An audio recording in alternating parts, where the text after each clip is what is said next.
गोगा जी की भाभी ने नाक सिकोड़ते हुए कहा, तो फिर आप कोलूमंड जाएं और वहाँ के राजा बूढ़ोजी राठौड़ की पुत्री केलम दे से विवाह करके ही लौटे, अन्यथा लौट कर ही ना आए। क्रोध से हुंकार भरते हुए गोगा जी उसी क्षण नीले पर सवार हुए और सीधा कोलूमंड आ पहुंचे। किंतु गोगा जी के कोलूमंड पहुंचते पहुंचते रात हो चुकी थी और रात के समय महल की पोल अर्थात मुख्य प्रवेश द्वार बंद कर दिया जाता था। यह देख गोगा जी ने द्वारपाल को आवाज लगाते हुए महल का प्रवेश द्वार खोलने का आदेश दिया, जिस पर द्वारपाल ने प्रत्युत्तर में गोगा जी से कहा कि ये द्वार तो अब प्रभात होने के पश्चात ही खुलेंगे। गोगा जी ने क्रोध में द्वार की तरफ देखा और गोगा जी की आंखों से निकलते हुए तेज के परिणाम स्वरूप द्वार के ताले टूट पड़े और द्वार अपने आप ही खुल गया। अब द्वारपाल को समझ आ चुका था कि उसके समक्ष कोई साधारण मानव नहीं अपितु मनुष्य रूप में साक्षात देवता खड़ा है। द्वारपाल ने गोगा जी को दोनों हाथ जोड़कर प्रणाम करते हुए रास्ता छोड़ दिया, जिसके बाद गोगा जी महलों में प्रवेश कर गए।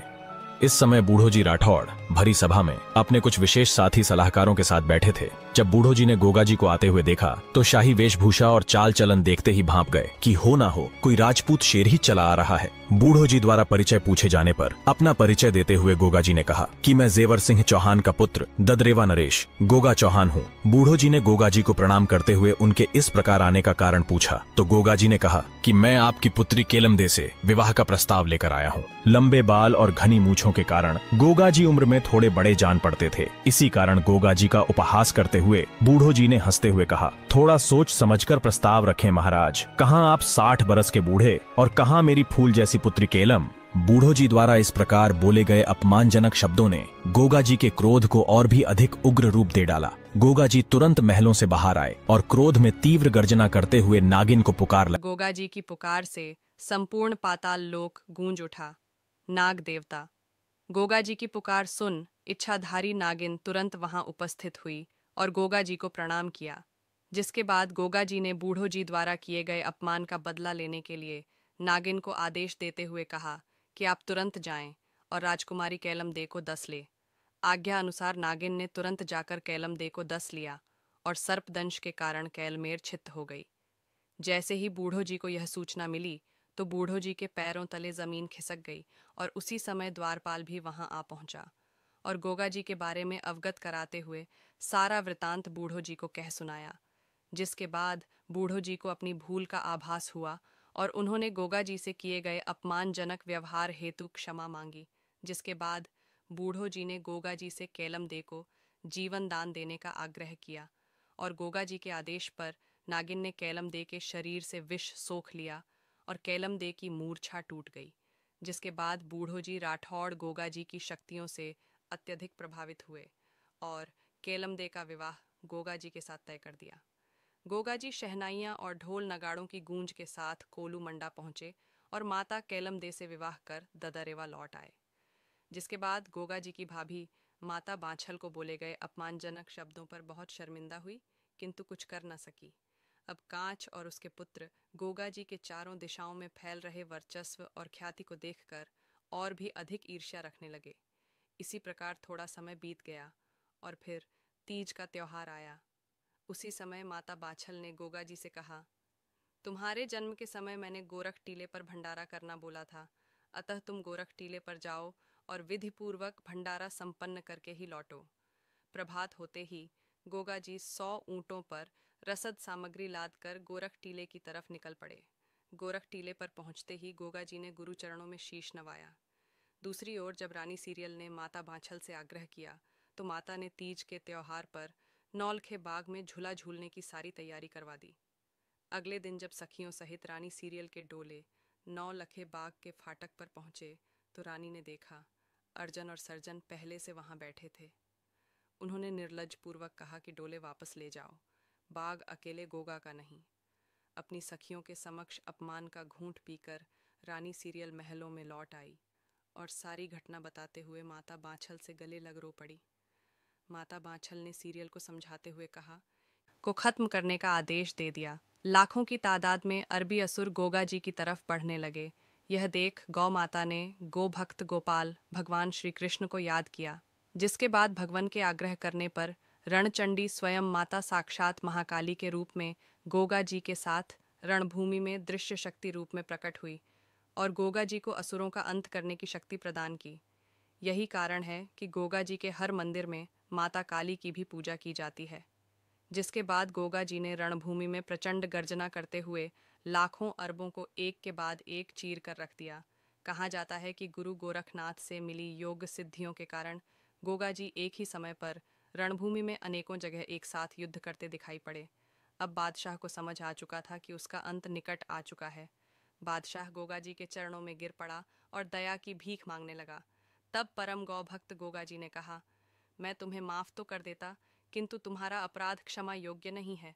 जिसके बाद वीर गोगा जी महाराज ने अपनी तलवार के एक ही वार से उस दुष्ट गौ हत्यारे का सर धड़ से अलग कर डाला और गौ माता को आजाद करवा गोगा जी अपनी बूढ़ी मौसी के पास आ पहुंचे और उन्हें अपने साथ वापस लौट चलने के लिए कहा। मौसी ने बताया कि उसकी दूसरी मौसी का थोड़े समय पहले ही स्वर्गवास हो गया है और मैं इतना लंबा सफर तय करने में असमर्थ हूँ, अतः मैं अपना अंतिम समय यहीं व्यतीत करना चाहती हूँ। जिसके बाद मौसी को प्रणाम कर गोगा जी ने ददरेवा वापसी के लिए प्रस्थान लिया। ददरेवा लौटते समय गोगा जी महाराज विधि के विधान के अनुसार मार्ग भटक गए और तंदू नगरी में आ पहुंचे। इस समय तंदू नगरी में राजा सिंधा तंवर का राज्य था। लंबे सफर में हुई थकावट के कारण गोगा जी वहां विश्राम करने के लिए रुके और नीले को भी भूख और प्यास मिटाने के लिए छोड़ दिया। गोगा जी का नीला घोड़ा घूमते घूमते राजा के शाही बाग में घुस गया और इसी बाग में राजा की पुत्री राजकुमारी सीरियल अपनी सखियों संग भ्रमण कर रही थी। जब राजकुमारी ने इतना सुंदर और दिव्य घोड़ा देखा तो उत्सुकता से उसके पास जाने लगी। यह देख नीला भी वहां से वापस लौटने लगा। वहीं दूसरी ओर जब गोगा जी को आभास हुआ कि नीले को लौटने में विलंब हो रहा है, तो गोगा जी भी घोड़े की तलाश में उसी स्थान पर आ पहुंचे और जैसे ही राजकुमारी सीरियल और गोगा जी एक दूसरे के समक्ष आए, नजरें मिलते ही एक दूसरे को देखकर दोनों मंत्रमुग्ध हो गए। और ऐसा क्यों हुआ? इसके पीछे भी एक बड़ी वजह है। माता बाछल को पुत्र प्राप्ति का वरदान देने के पश्चात गुरु गोरखनाथ भ्रमण करते हुए तंदू नगरी में आ पहुंचे। तंदू नगरी के राजा सिंधा सिंह को कोई संतान ना थी। जब राजा सिंधा सिंह की पत्नी रानी सिरोज को यह ज्ञात हुआ कि गुरु स्वयं हमारे राज्य में पधारे हैं, तो भाव विभोर रानी ने गुरु गोरखनाथ से महल में पधार कर भोजन ग्रहण करने का आग्रह किया। राजा सिंधा और रानी सिरोज के सेवा भाव से प्रसन्न होकर गुरु गोरखनाथ ने उन्हें एक गुणवान पुत्री होने का वरदान दिया और कहा, इस कन्या के जन्मोत्सव पर हम स्वयं आपके यहाँ पधार कर भोजन ग्रहण करेंगे। जिसके कुछ समय पश्चात राजा सिंधा सिंह के घर खुशियों की किलकारियां गूंज उठीं और माता सीरियल के जन्मोत्सव पर दिए वचन अनुसार गुरु गोरखनाथ भोजन ग्रहण करने पधारे, तो गुरु ने भविष्यवाणी करते हुए राजा और रानी से कहा, इस कन्या का विवाह बागड़ देश के ददरेवा नगरी के राजा वीर गोगा जी चौहान से होगा। गुरुमुख से निकले शब्दों से राजा सिंधा के स्वाभिमान को आघात हुआ, क्योंकि तंदू राज्य का चौहानों के साथ वर्षों से संघर्ष चला आ रहा था। राजा सिंधा सिंह चौहान राजवंश को अपना शत्रु मानते थे। राजा की गुरु के विपक्ष में कुछ बोलने की हिम्मत ना हो सकी, किंतु राजा सिंधा ने मन ही मन यह तय कर लिया कि चाहे कुछ भी हो, राजकुमारी सीरियल का विवाह चौहान राजवंश में कदापि नहीं होगा। गुरु गोरखनाथ की रची लीला के अनुसार मुलाकात से पहले ही गोगा जी और राजकुमारी सीरियल एक दूसरे से स्वप्न में मिलते और हर बार विवाह के मध्य में ही उनकी नींद टूट जाती। यही कारण था कि गोगा जी महाराज और माता सीरियल एक दूसरे को देखते ही पहचान गए। अपने प्रेम को प्रकट करते हुए गोगा जी ने माता सीरियल के समक्ष विवाह प्रस्ताव रखा और माता ने भी बिना समय गवाए हाँ कर दी, किंतु गोगा जी ने कहा, मैं अभी आपसे विवाह नहीं कर सकता। राज परंपरा के अनुसार गोगा जी ने पहले वधु पक्ष से सगाई भिजवाने का रिवाज बताते हुए राजकुमारी से कहा, हम बारात में अपने बड़े बुजुर्गों के साथ तंदूर नगरी आकर सर्वसम्मति से आपसे विवाह कर आपको अपनी रानी के रूप में ले जाएंगे। जिसके बाद वचन देते हुए गोगा जी ने निशानी के तौर पर एक अंगूठी माता सीरियल को सौंप दी और ददरेवा लौट आए। महल में प्रवेश करते ही गोगा जी अपनी माता को सफ़ेद वस्त्रों में देखते ही भांप गए कि उनके सर से अब पिता का साया उठ चुका है। भरे हृदय और नम आंखों के साथ गोगा जी माता बाछल से लिपट गए। समय बीत रहा था तो वहीं दूसरी ओर राजकुमारी सीरियल ने हिम्मत जुटाकर माता सिरोज को सारा वृतांत कह सुनाया। माता सिरोज को गुरु गोरखनाथ के शब्द भली भांति याद थे। अंततः माता सिरोज तो मान गई, किंतु राजा सिंधा के समक्ष चौहान राजवंश से विवाह का प्रस्ताव रखना शेर के मुंह में हाथ डालने जैसा था। रानी सिरोज ने युक्ति लगाते हुए बातों ही बातों में राजा सिंधा से अपने पुत्री के लिए उचित वर ढूंढने की बात कही। रानी के आग्रह पर राजा सिंधा सिंह ने पुरोहित को बुलवाकर उन्हें सगाई की रस्म का सामान देते हुए कहा, आप तुरंत राजकुमारी के लिए उचित वर की तलाश में जाएं और रिश्ता पक्का करके ही लौटें। ऐसा इसलिए क्योंकि उनकी पुरखों से चली आ रही परंपरा के अनुसार राज्य का पुरोहित ही कन्या के लिए उचित और योग्य व निर्धारित करता था। जिसके बाद रानी सिरोज ने चुपके से पुरोहित को बुलवाकर गुरु गोरखनाथ की भविष्यवाणी का जिक्र करते हुए सीरियल का विवाह ददरेवा नरेश गोगाजी चौहान से संपन्न कराने का आग्रह किया और इस कार्य के बदले मुंह मांगा नाम देने की बात कही। रानी की आज्ञा अनुसार पुरोहित ददरेवा आ पहुंचा और अमरपाल सिंह के समक्ष रिश्ते का प्रस्ताव रखते हुए गोगा जी की सगाई राजकुमारी सीरियल से तय कर दी। सगाई तय करने के पश्चात पुरोहित तंदू नगरी लौट आया और राज दरबार में उपस्थित हुआ। जब राजा सिंधा सिंह को यह ज्ञात हुआ कि पुरोहित राजकुमारी की सगाई चौहान राजवंश में तय कराया है, तो राजा सिंधा के क्रोध की सीमा न रही और राजा ने कहा कि अगर तुम पुरोहित ना होते तो इसी क्षण तुम्हारा सर धड़ से जुदा कर दिया जाता। जिसके बाद राजा ने पुरोहित को तुरंत जाकर सगाई तोड़ आने का आदेश दिया। भयभीत पुरोहित ददरेवा नगरी के बीहड़ में जा बैठा और मन ही मन भगवान को याद करने लगा, क्योंकि उसे भली भांति ज्ञात था कि चौहान राजवंश इस अपमान का क्या प्रत्युत्तर देगा। और उसी क्षण नगर भ्रमण करते हुए गोगा जी वहां आ पहुंचे और पुरोहित को पहचान लिया। वापसी का कारण पूछने पर शर्मिंदा होते हुए पुरोहित ने सारा वृतांत गोगा जी को कह सुनाया, जिसके बाद स्वयं गोगा जी ने अपनी माता बाछल से सगाई का सामान लाकर पुरोहित को सौंप दिया। जिसके बाद रात में सोते हुए गोगा जी ने स्वप्न में राजकुमारी सीरियल को देखा। सगाई टूट जाने के कारण माता का कोमल हृदय पीड़ा से ग्रसित था। गोगा जी तुरंत उठे और उसी क्षण माता बाछल से आशीर्वाद प्राप्त कर तंदूर की ओर निकल पड़े। वहीं दूसरी ओर जब तक्षक नाग को यह ज्ञात हुआ कि माता सीरियल गोगा जी को अति प्रिय है, तो बदले की आग में जल रहा तक्षक गोगा जी से पहले ही तंदू नगरी आ पहुंचा। इस समय माता सीरियल गोगा जी की याद में खोई बैठी थी। तक्षक नाग ने मौके का फायदा उठाकर माता को डस ली। सर्पदंश के कारण माता मूर्छित हो गई। सैकड़ों वेद और झाड़ फूंक करने वालों को बुलवाने के बाद भी जब माता की मूर्छा न टूटी, तो अपनी लाडली पुत्री को आंखों सामने अंतिम सांसें गिनते देख पिता का हृदय भर आया और राजा सिंधा ने यह ऐलान कर दिया कि अगर कोई मेरी पुत्री को स्वस्थ कर देगा तो मैं अपनी पुत्री का विवाह उसी के साथ कर दूंगा। और इसी वक्त विधि के लिखे विधान अनुसार गोगा जी तंदुल नगरी आ पहुंचे। जब किसी ने उन्हें बताया कि राजकुमारी सर्पदंश की वजह से मूर्छित है, तो गोगा जी तुरंत महलों में आ पहुंचे और राजकुमारी सीरियल को इस अवस्था में देख गोगा जी की आंखें रक्त ज्वाला उगलने लगीं।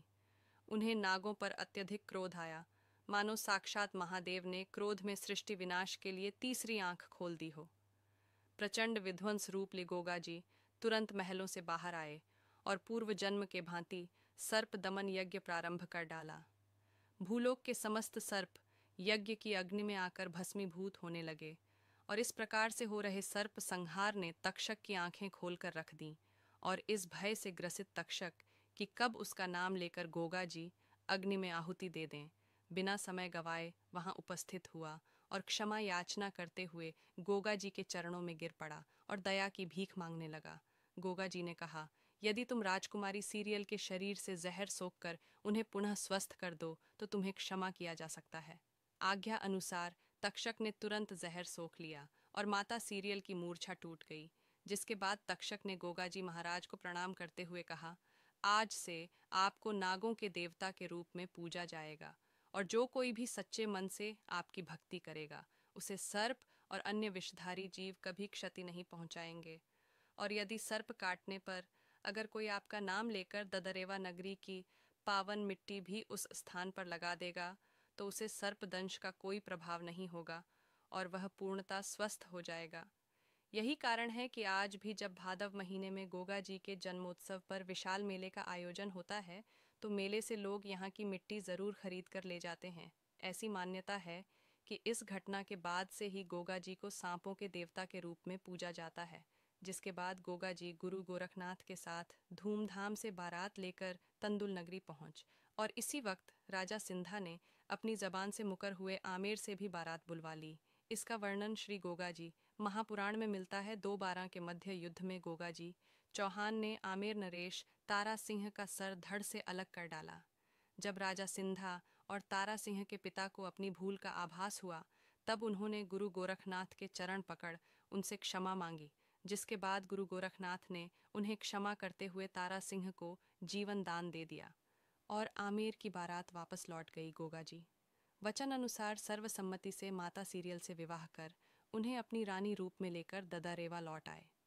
चूंकि अर्जन और सर्जन गोगा जी से उम्र में बड़े थे, तो गोगा जी के इस प्रकार उनसे पहले विवाह किए जाने पर कांच सहित उसके दोनों पुत्रों के मन में द्वेष भावना उत्पन्न हो गई।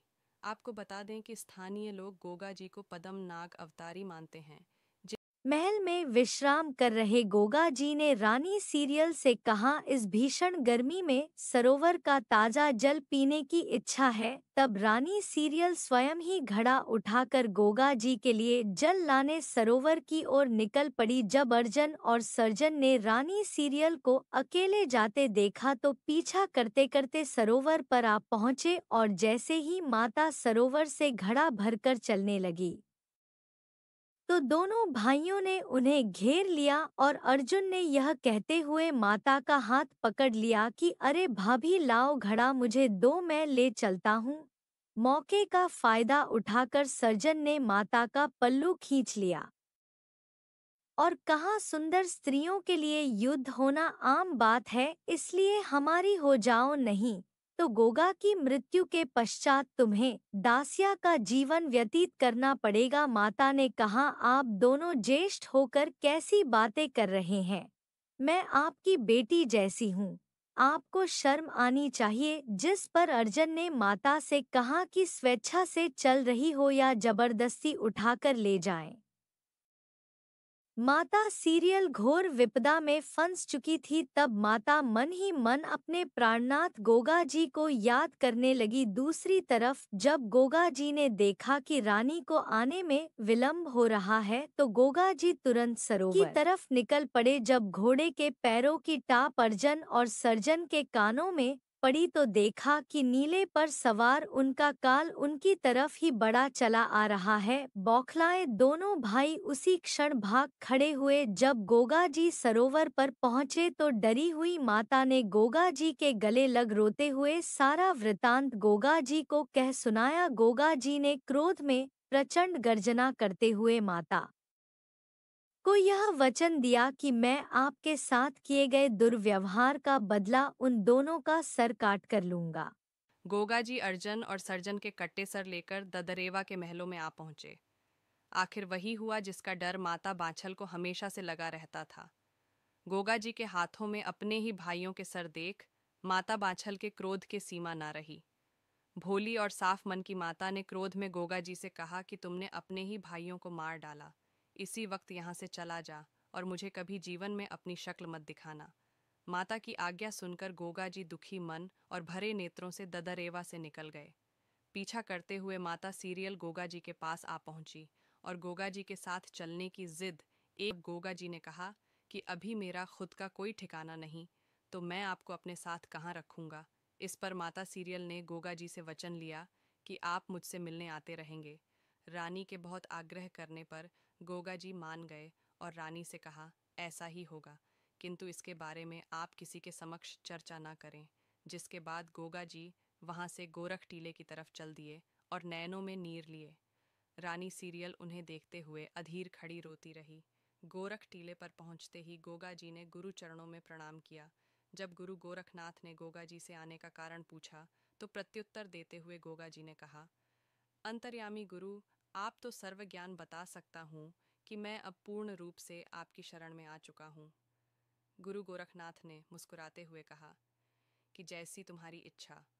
गोगा जी दिन में तपस्या में लीन रहते और रानी को दिए वचन अनुसार रात्रि में रानी सीरियल से मिलने चले जाया करते और सुबह ब्रह्म मुहूर्त के समय उठकर गोरख टीले पर लौट आते। गोगा जी को यह भय हमेशा लगा रहता कि कहीं माता ने उनको देख लिया तो उनकी आज्ञा का उल्लंघन हो जाएगा। लेकिन रानी सीरियल को दिया वचन भी निभाना जरूरी था। इस दुविधा में फंसे गोगा जी ने के बारे में गुरु गोरखनाथ को बताया तो गुरु ने कहा कि बेटा, शास्त्रों के अनुसार अपना दिया वचन निभाना ही एक क्षत्रिय का धर्म है, अतः अपने वचन का पालन करो। इसी प्रकार कुछ समय बीत गया और फिर तीजों का त्योहार आया। 16 सिंगार कर रानी सीरियल तीज झूलने की आज्ञा लेने अपनी सास के पास पहुंची। रानी के श्रृंगार देख माता बाछल क्रोध में बोली, जब तुम्हारा पति घर बार छोड़कर जा चुका है तो यह हार श्रृंगार किसे रिझाने के लिए किए जा रहे हैं। अपने ऊपर लगा लांछन रानी सीरियल से सा आ गया और सीरियल ने माता को प्रत्युत्तर, चले तो आपके लिए गए हैं, मुझसे तो नित्य प्रति रात को मिलने आते हैं। माता बाछल ने रानी को झूठी कहते हुए कहा कि जब तक मैं खुद अपनी आंखों से नहीं देख लेती तुम्हारी बातों पर विश्वास नहीं करूंगी। इतना कहकर माता बाछल रानी सीरियल को नौल के बाग में झूला झूला कर महलों में लौट आई और द्वारपाल से कहा कि रानी सीरियल के कक्ष के आगे नजर रखो, यदि गोगा आए तो मुझे इसकी सूचना तुरंत मिलनी चाहिए। हमेशा की भांति रात्रि होते ही जब गोगा जी महाराज ददरेवा के महलों में पधारे तो द्वारपाल ने आज्ञा अनुसार माता बाछल को सूचित कर दिया। 00:32 सूचना मिलते ही माता बाछल गोगा जी के बाहर आने की प्रतीक्षा करने लगी। जैसे ही गोगा जी महलों से बाहर आकर नीले पर सवार हुए तो माता बाछल ने तुरंत सामने आकर घोड़े की लगाम पकड़ ली। गोगा जी ने माता के समक्ष यह सोचकर मुंह फेर लिया कि कहीं माता द्वारा दी गई कभी मुंह ना दिखाने की आज्ञा का उल्लंघन ना हो जाए। किंतु गोगा जी को यह भली भांति झांत हो गया था कि माता उनका मुख देख चुकी है। इतने में कांच भी वहां आ पहुंची और माता बाछल से कहा, अगर गोगा को तुम नहीं मना सकते तो मुझे आज्ञा दो, जो जा चुके हैं वह वैसे भी कभी लौट कर नहीं आने। 00:03 वाले अब क्यों वंशनाश करने पर उतारू है। इतना सुनते ही गोगा जी ने घोड़े को एड़ लगाई और नीला हवा से बातें करने लगा। माँ निकल पड़े। पहले ही बहुत समय बीत चुका था। संध्या होते होते गोगा जी ददरेवा से लगभग 92 किलोमीटर दूर आ पहुंचे और गोगा जी ने रेतीले टीलों की ओट में छिपे सूर्यदेव को प्रणाम किया। दिन ढल चुका था। गोगा जी ने धरती माता से आग्रह किया कि मुझे अपनी गोद में स्थान दें। तभी अचानक धरती फटी और गोगा जी नीले घोड़े सहित माँ की गोद में हमेशा हमेशा के लिए समाहित हो गए। लेकिन अभी भी जमीन से आधा बाहर निकला। भाला और भाले पर लहराता ध्वज इस बात का प्रमाण दे रहा था कि गोगा जी इस स्थान पर समटिहीन।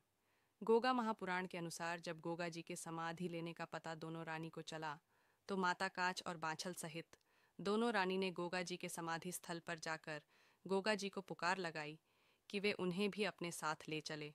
और देखते ही देखते पूरा परिवार धरती माता की गोद में समा गया। जब उमरपाल सिंह ने अपनों को खुद से दूर जाते देखा तो उन्होंने समाहित होने के कुछ समय पश्चात लोगों द्वारा गोगा जी को बार बार देखे जाने के दावे किए जाने लगे। कोई कहता उन्हें हरिद्वार के पास कजली वन में टहलते देखा तो कोई कहता उन्हें गोरख टीले पर तपस्या करते देखा है। ददरेवा के किसान भी कभी